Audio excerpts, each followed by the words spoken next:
Friday night, light crowd. Is it a rush to get out of here? Happy birthday. Thank you guys. Yeah. Was that the first game in a while that you guys have won without the big guys really controlling everything? I don't know. I just focus game at a time, to be honest with you. But it was really nice to see, we're getting some contributions throughout our lineup here. And we're getting more guys, like a little bit more balanced minutes going through our lineup. Like that's the second game in a row where Nate's right at 21 and change. You add Val and Lecky back in, and with the addition of Druin and Drury, and we're healthy. We got 6 penalty killers that we're using. They're doing a nice job because they're fresh, and so the depth is helping us. And then to be able to, the Drury line was outstanding tonight. And they get rewarded for their work. Colton has 2, Drury has 1. So it's not always going to be those guys. I know we rely heavily on those guys, but I think that they played a solid game. They got a big power play goal. And, we had contributions in on both sides of the puck from throughout our lineup tonight. It wasn't as good a game as the game the other night. I thought we had a handful of guys that struggled early in the game and then kind of got going. It just wasn't as complete a game. But it was still a good game. It feels like the energy level is up. Is that fair? Yeah, it is. It is. I think it was up before the break, and in Nashville it was up, and then like the St. Louis one was a little bit of a tough one to get over for our team because I don't know, but like we didn't handle the preparation or the focus and the work ethic needed in that game, and I think everyone was a little down that they didn't bring their best, and that and we kind of tried to snap them out of it, and we bounced back in a big way, and kind of followed it up tonight, which is good. It's a good start to the homestand. Pretty happy with what we're doing. We have some things that that game needs a little bit of a teaching video session more than just showing what's really good and what's poor. Like we made some strange reads in that game and gave up some chances that I didn't like. But on the offensive side of things, we kept doing some good things. You guys had that shift late in the second period that lasted, seemed like 3-4 minutes, where you were just cycling the puck. I guess does this speak volumes to the Jack Drury line and what was working? And you just recently put Kivirant on that line. Like, how much has that all? Yeah, no, I think it all has something to do with it. Like, that was a highly competitive shift, and it was extended, and then we were able to, second periods, we were able to slip new guys on the ice a couple times and stay fresh, and you get a tired group out there, and things just start to snowball. And that was fantastic. It was great. We had some good looks. I think we had 1 grade A chance and a bunch of other secondary chances. I'll tell you what I didn't like about it is, like, at the end of that, and the clock's ticking down, it's 20 seconds, and we kind of get a little lazy on a reload, and a forward covers for our D, and we poor recognition, and all of a sudden they're taking off on an odd man rush, and they get a grade A chance. So, and that was kind of a couple of the things that we did tonight. Like, you go play 4 minutes in their zone, or in a good 7-minute stretch where we're the only team creating chances, and we're having to work for all of them. And then in a 15-second span, right at the end of the period with a lead, we probably give up the best chance out of the whole 7 minutes. We can't do that. So that's what I meant. Like, we're going to have to do a little bit of teaching there. It's a discipline, and there was a little lack of awareness there too.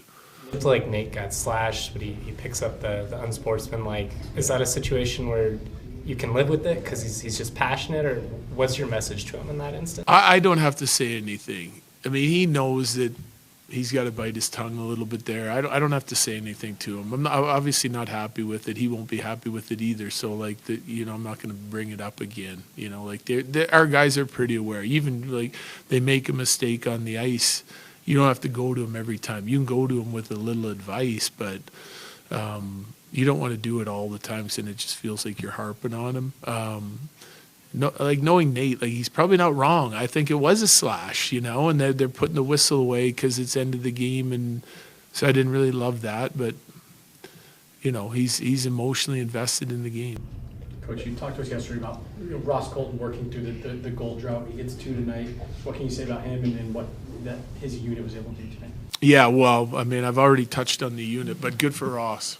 Good for Ross. I mean, I think he's getting into the interior of the ice, like we've been talking about as a team. And when he's getting in there, he's shooting. He had one in the first period, got slipped to him. He's walking right down Main Street, and then he doesn't shoot it. He takes too long, and then he just kind of gets a little fluffer to the net. And, so I touched on that with him on the bench. Like, he's in there. He's got a great shot, obviously, and when he's getting into those areas, but he's been providing all the physicality on the forecheck and the things that you want to see from him. But if you're going to score, you got to get into the interior of the ice, and you're going to have to shoot the puck and pull the trigger when you break teams down. And he did a better job of that as the game went on, and he gets rewarded again. So yeah, I'm really happy for him. You want all your, when your guys are doing the right things and working and competing like that, and that everyone wants to score. It's nice to see guys get rewarded for their work. Kind of an odd scheduling thing, open weekend here, 3-day weekend at home. No- Yeah. Well, we're a little ahead of, some other teams.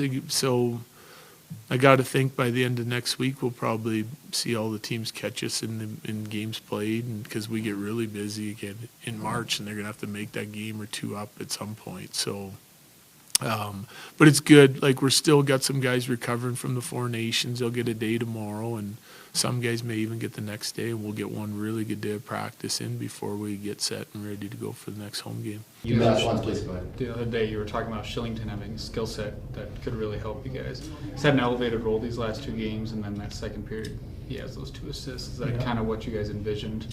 Yes. So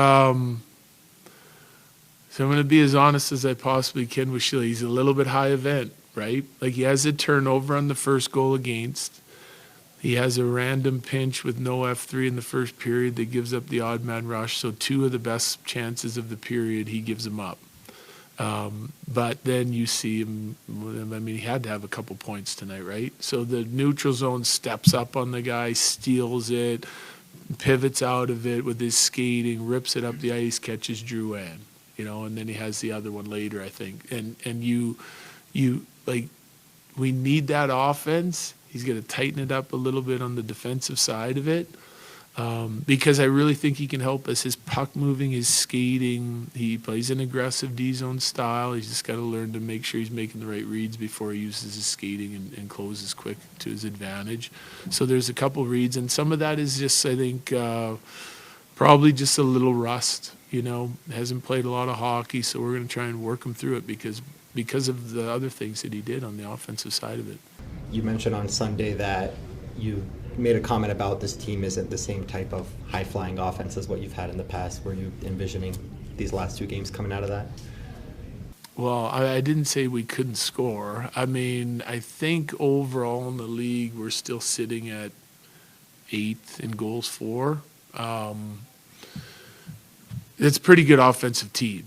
I just think that the offensive side of it comes pretty naturally to us, and there's been a lot of games this year where we've had trouble creating offense, right?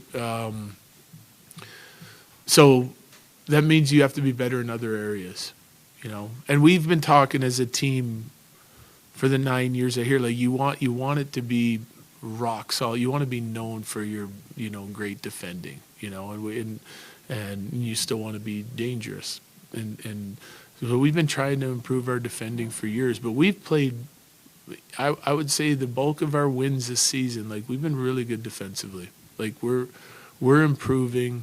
Our goaltenders are helping there. I'm not seeing anything that's skewed that says, but we're going to keep trying to improve on the defending side of it, clean up some of the mistakes that we made tonight. We were really good the other night. And I've said this for years since I've been here, is like, the better we are on the defensive side of it, usually the better we are on the offensive side of it, because you're checking the puck back quicker, you're creating turnovers, you're getting the touches that you need to advance the puck and get our legs going and get dangerous on the offensive side of it. And we did a decent job of that tonight. We did a really good job the other night.